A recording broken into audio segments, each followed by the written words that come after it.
We're excited to start Big Ten play after what we feel like where we played our best basketball down in Florida, especially against Xavier. We showed what we're capable of doing when we're not turning the basketball over. And so we're excited to see where we stand against one of the best teams in the country on the road this early. But it'll be a great test. Chris, go ahead. Your thoughts on Wisconsin, obviously playing, you said, one of the best teams in the country, and how you match up and what you have to do to win there. Well, they're impressive on a number of levels. They have a really unique mix of downhill drivers that get to the line and convert at the line better than anyone else in the country. Their post guys can shoot it. They can score one-on-one after the dust settles. But they're really efficient as passers, which I think gives the cutters even more confidence to cut, the shooters even more space, and so it's going to be fun because they play the game the right way. They're playing with great tempo. They share the basketball. They live in their strengths. Hats off to Coach Gard. They I don't think anyone expected them to be where they are right now. But they've done a nice job, and they're obviously playing extremely well together. What do you like about Danny and Vlad playing together, and what do you still want to see improve there? Together, they've figured out a real nice pick and roll combination in half court, and we've tinkered with it all summer. We didn't execute it very well. Our angles weren't great. We were probably over dribbling at times, and so and then the other three guys spacing off the ball wasn't great. We've added more to our package to go at that a little bit, and also just the trust that we're going to make the simple plays. It's sometimes. When you put guys in new situations, they want to make the play, and then sometimes it's simply just starting a reaction so someone else can make the play. But those guys have done really well together. They're figuring some things out, when to look for each other, when to go away from it. So we're excited what those can be because that's a different type of weapon, 14+ feet in a pick and roll. Yeah, I don't know if you just subscribe to this sort of thinking, but some coaches sort of break the season into chunks, right? And now maybe that first chunk, that non-con, obviously there will be more non-conference. But I guess, what do you like about what you saw during that first portion? What do you think still needs to be improved? Well, there's a number of things that we need to improve on. The glaring improvements need to be on the defensive glass. We have to rebound the ball better on the defensive end, especially with our size. It's not as if that should be a weakness for us. And then I don't think anyone's unaware of our turnover rate. And we have to do a better job. Some of them have been bad fortune. We get 2 offensive goaltends where we're active on the glass, and you tip it in, and you just, some things just kind of happen, or we get an offensive rebound and we get bumped and lose our balance because maybe it's a freshman or whatever the case. So it looks worse than it is. We do think we're a lot closer to cleaning it up than I think some teams in this situation, and it's not as if we don't have what we need to get it fixed. We have good guard play, we have steady wings, we have bigs who are good decision makers and ball handlers as well. So we think we'll get it fixed. We've tried some different things in practice. We've been really focused on it the last several weeks, and to see us not turn it over against Xavier is a good sign. But we think we have a really smart group, so we should be able to get this fixed. What about the things that are better? I mean, there's been a lot to like earlier. The defensive side of the ball, we're in the way we play defense. There's a lot of decisions that need to be made on the fly. We're not real black and white. You got to do this and you got to do that. There's who am I? Who is he? Who's the guy next to me? So there's a lot of just really quick decisions that need to be made, and it seems like our guys are making those correct decisions a lot more frequently than they were 3 or 4 weeks ago. And part of that is just getting used to playing with guys and us not having a set system of rules per se. The defense down there, especially against Xavier, was really good. Smothering at times, it seemed like 5-1, all that. I guess how much credit does Coach Boynton deserve for that? And I guess what have you seen from your group on just half court man-to-man defense? Coach Boynton's done a great job. I mean, the implementation, it's been in bits and pieces. It's been nuggets, and when you see it come together, obviously it's been layered properly. And so But most importantly, it's our players. They're fighting like crazy. They're giving great effort. They're communicating better. They're moving. They're staying intense for longer periods. So it's been a lot of work by a lot of people, and now we get a chance to see where it stacks up against an elite offense. Jeff? Go ahead. Oh, no worries. With big plays coming up next, how do you think your time in Indiana has provided you with what you need to have success in this league? Well, obviously, there's a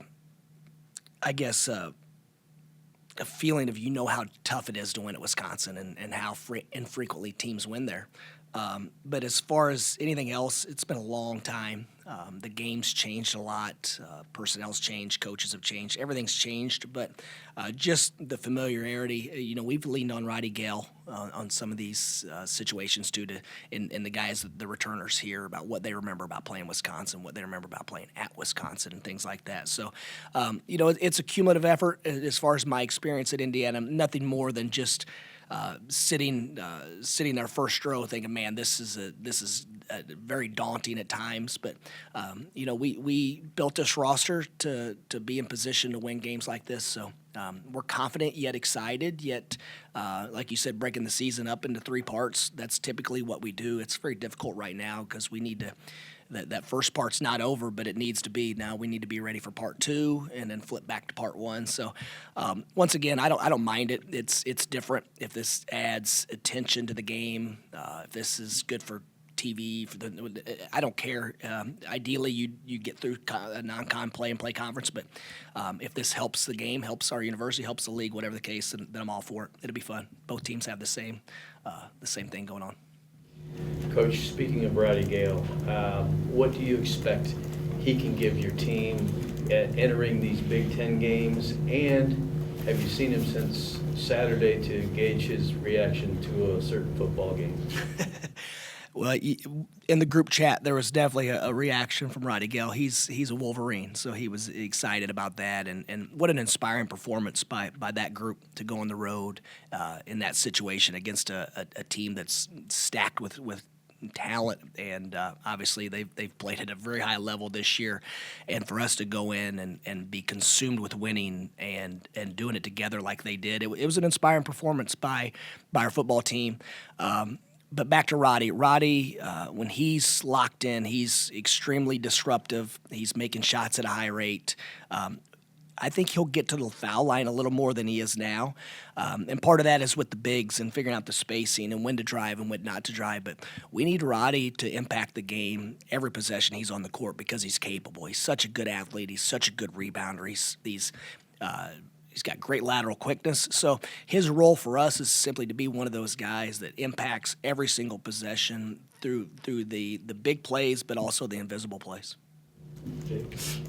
Dusty, you kind of touched on this, but I mean, at FAU, you would complete your non-conference schedule before conference play. I guess with so many guys new to the Big Ten, I guess, do you like these first really 2 games that kind of give you a taste of what to expect after the new year? If I was a czar of basketball, I'd probably finish the non-con first. But like I said, if it's different, I don't know the reasoning. I guess just to get them all in, and you don't have to play around league games around Christmas. I'm not really sure, but I'm all for it. Whatever it is, if both teams and everyone in our league has the same thing. But it also, see where you are. You play 2 games. You could be 2-0, 1-1, 0-2. And you realize you still have a lot more left, and it just shows you exactly where you are in early December, and then you got to be a much better team in January if you haven't performed well. I know this is the first time with 18 teams. I guess just what do you expect the Big Ten race to be like this year? I've watched just about every team play at least one game, and there's some high-level basketball being played in our conference. Obviously, to see Oregon go to Las Vegas and win that tournament was incredibly impressive. UCLA's finding their stride.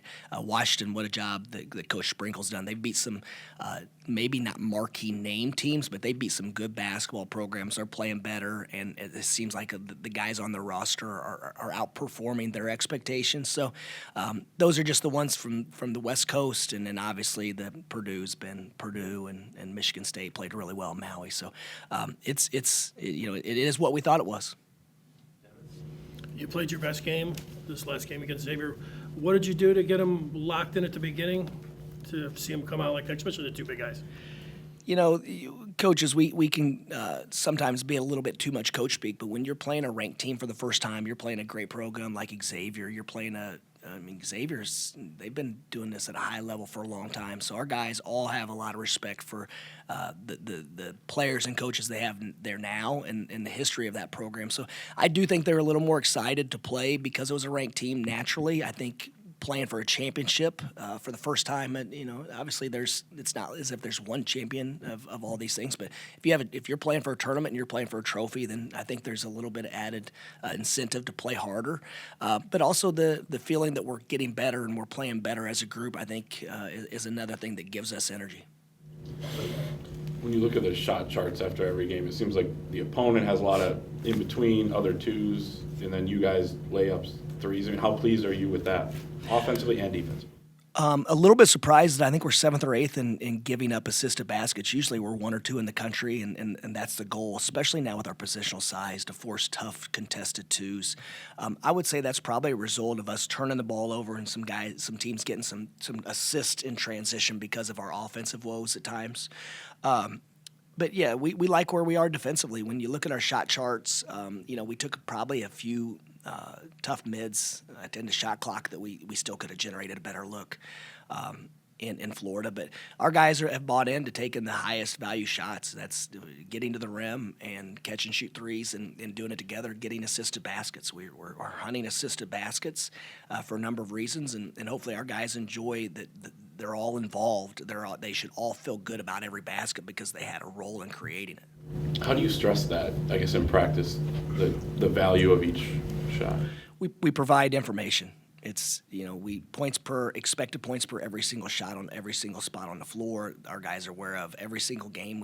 We have our shot profile, our shot diet numbers, and usually we're 1 for 2 on floaters, we're 1 for 2 on middies, and if you're going downhill and you're open and that's the best shot. They stay at home on shooters. We're going to shoot a mid-range shot, but if you're going to help on a drive, then we're going to expect our guys to pass to the open guy. It's not as if we have these ironclad rules, but we're all committed to hunting the best value for everybody, and I think it's been a more seamless transition than I thought because it took us a couple years at FAU to really, I guess, convince our guys that was the best way for us to play. Kind of on that note, your defense running after makes allows you to get out in transition, but in the half-court offense when you guys are setting up, how pleased are you with that and the way that Trey's been able to run it? Overall, in between pleased and disappointed. The reality of it is we think long term for us to be our best, we need to stay in flow and be able to figure out matchups on the fly for our guys to recognize how they're being defended, who's defending who, and that takes time. It would be a lot better for us tomorrow if we controlled a lot more possessions in the half court. We would probably be able to get a little bit better shot that particular possession, but we think we'd be stunting our growth long term. And so that's always the give and take, especially early in the season. Now, in the Xavier game, we had such a margin that we controlled it a lot more down the stretch than we typically would because we wanted to make sure that we won the game, and the only way for us to lose at that point was to probably take some tough shots or turn it over or whatever case when you stay in the flow. So there's always going to be that juggling act, but we want to get it up as fast as we can and initiate and trigger good offense before the defenses get set, and also not allowing them to get the right matchups. Most teams want to control who's guarding who.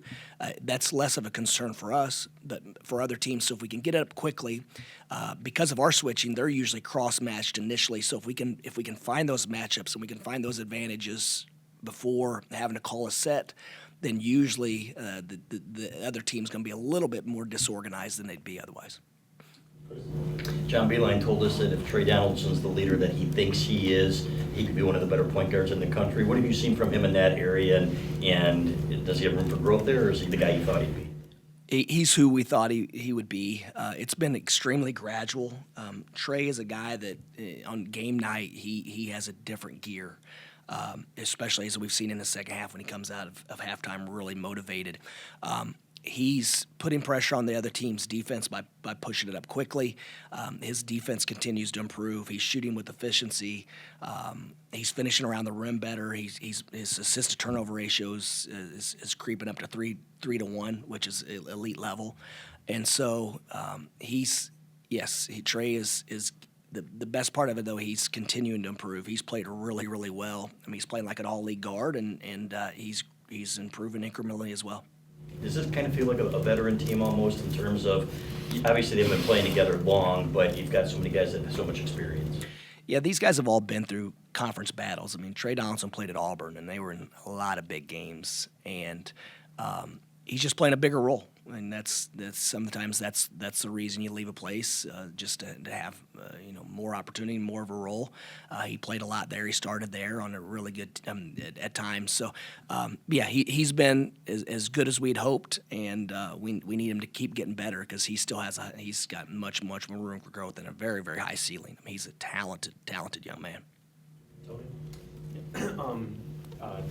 The net rankings just came out. I think you guys are about 31 right now. AP rankings will come out again this week. If there's a chance here in the top 25 in a long term, that all works itself out. But what would that mean, and what do those? Are you guys look at any of those sorts of things? I personally don't. When I see it, then I'm happy because it helps our fan base. It helps in recruiting. It helps, hopefully, helps our players. As long as we take it the right way, but also knowing that it could be gone. You get ranked, and then you could be unranked the next week. So it doesn't really matter in December and January, but it does matter because it shows that you've played well and you're positioning yourself to be where you want to be towards the end of the year. But yeah, me personally, I don't look at it. It's distracting information for me, but for our fans and our students and everyone else, I think it's awesome. But certainly, like when there's that number 15 next to Wisconsin, or like you said against Xavier, it's something. One of our players said that. I had no idea that they were ranked this high, and there was a little bit. So absolutely, I think it gives you a little bit bigger of a target. It gives you a little more incentive, and it's part of the game. I mean, you play the returning. When we play Purdue, they're the conference champions. I'm sure there's going to be a little bit extra juice for that. It's human nature. But yeah, especially with Wisconsin, I don't think anyone saw this coming, how well they were playing this early.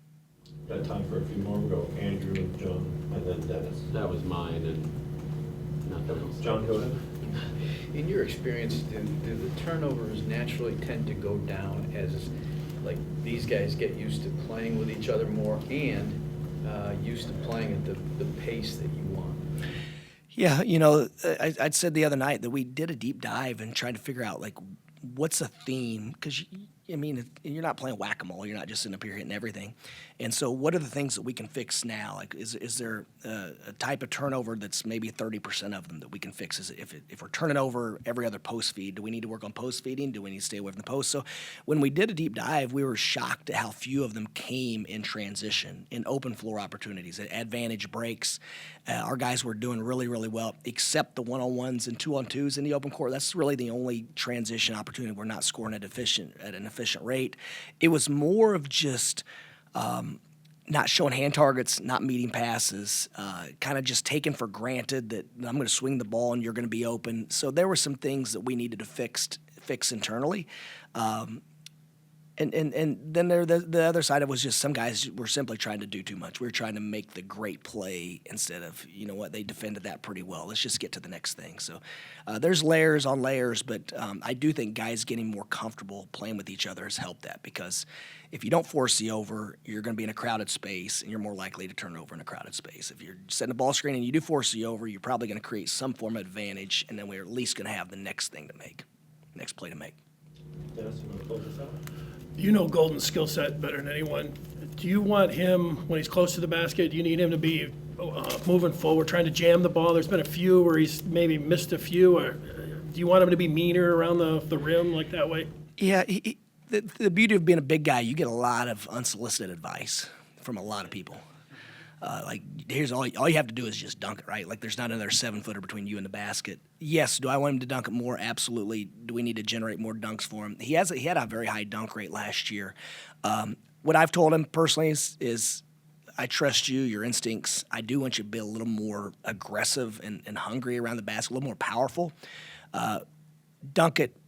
Sometimes you have to slide around a defender to avoid a charge. Sometimes whatever. He's proven over time that he can do it around big bodies, over big bodies, whatever the case. I told him trust his instincts. I don't really care. Just get the ball in the hole. Like you know, you've been doing this. He's been playing this game at a high level for a while, and he's done it. And so I don't want him overthinking, trying to dunk everything or trying to not dunk or whatever the case. Just be a little more aggressive, be more determined to put the ball in the hole, and I think he'll naturally figure that out, which he is. He's done a much better job of late.